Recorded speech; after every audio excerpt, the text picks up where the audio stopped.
Hey guys, it's your buddies here at Four Seam Baseball Blog, and we just want to thank you all for supporting our last video. That's right. Thank you, man. It was our first Four Seam, and a lot of you people really liked it.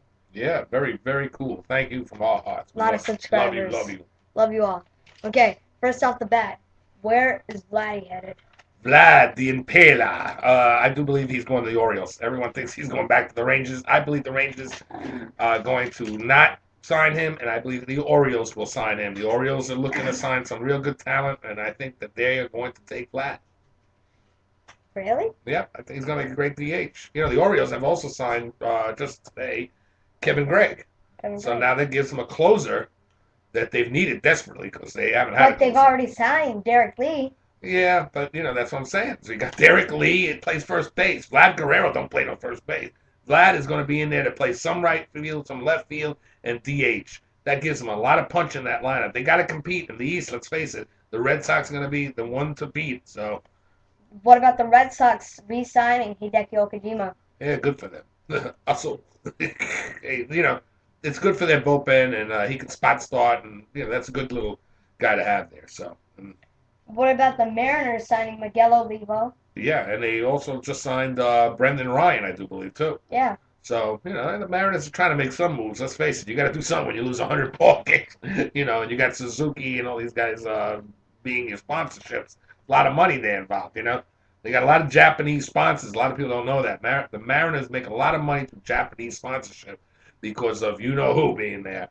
And, you know, so these are good moves. I mean, he's a good catcher, and Brendan Ryan was, you know, a good shortstop for the Cardinals. So let's see what happens there. Now we're talking some Mets ball. Mets getting into some free agents. Let's go Mets. Mets signed Chris Capuano and signed Taylor Buchholz. What do you think of this? Well, I think they need pitching. So, you know, I thought they were going to be going into the stands to pick guys out. So, you know, I mean. Well, Taylor Buchholz, who had started with the Angels and then had moved to the Rockies, I really think he might be a starter for them.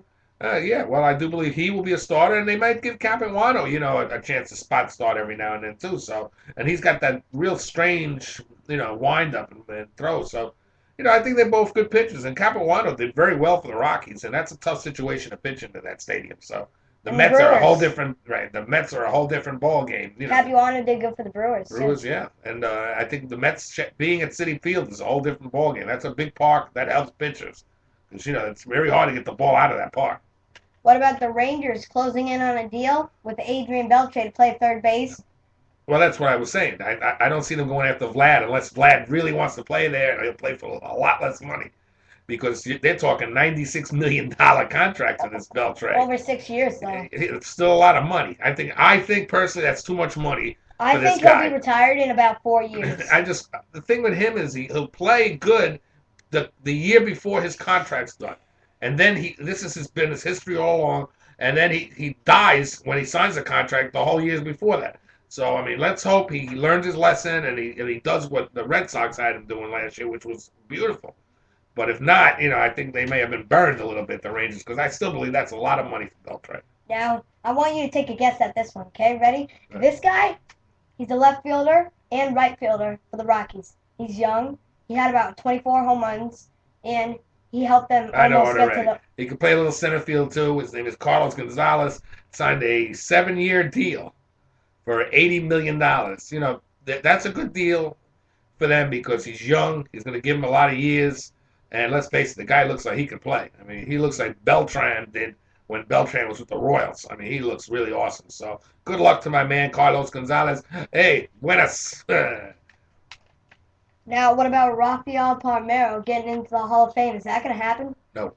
Well, they're already saying that he's mostly going to be denied entrance. He's going to be denied entrance. There's no doubt. When you sit there and go, I did not do steroids, you might as well be George Bush saying, I won't raise your taxes. Because let's face it, what was it, a year later, not even, he gets busted for having steroids in him. So he's through. I also think Mark McGwire is going to have a lot of problems getting in. And to be honest with you folks, you might like Barry Bonds or you don't like Barry Bonds, but I believe Bonds is going to have trouble getting into the Hall of Fame because of the steroid use. Now, what about Jeff Bagwell? Jeff Bagwell's too, you know, he's got to, I mean, there's some people saying he used steroids too, but the whole thing with Bagwell is this is his first year in there. In the battling, and I don't believe that he's really, you never come in the first year unless you're like Willie Mays or someone. I believe Roberto Alomar has got a good chance of getting in. A lot of riders still are angry over the spitting incident. I happen to be an umpire, as you know, and I myself, I find it to be kind of vulgar and disgusting. I mean, if the man spit on me, he wouldn't be going to the Hall of Fame. He'd be going to the emergency room. But that's beside the point. He didn't spit on me, and he did have a great career. But if he gets in, buenas to him too. I mean, he was a good player. No, I didn't want to end the show like this, but we're gonna have to get into some bad news. Harmon Killebrew. Yeah, Harmon's a great guy. Diagnosed with esophageal cancer. And if anyone can beat it, it's Harmon. So I mean, he's at the Mayo Clinic now. All our prayers are with him, and all our bloggers who follow our blog, they're gonna pray for him. And I hope if he watches us, he'll realize that we love him. And hey, Harmon, get better, because we want to see you at that next All-Star game, and we want to see you better. Okay? We love you, Harmon. Really. Well, this has been 14 Baseball. Remember, leave a comment, subscribe. God bless. Peace. We love you guys. Love you.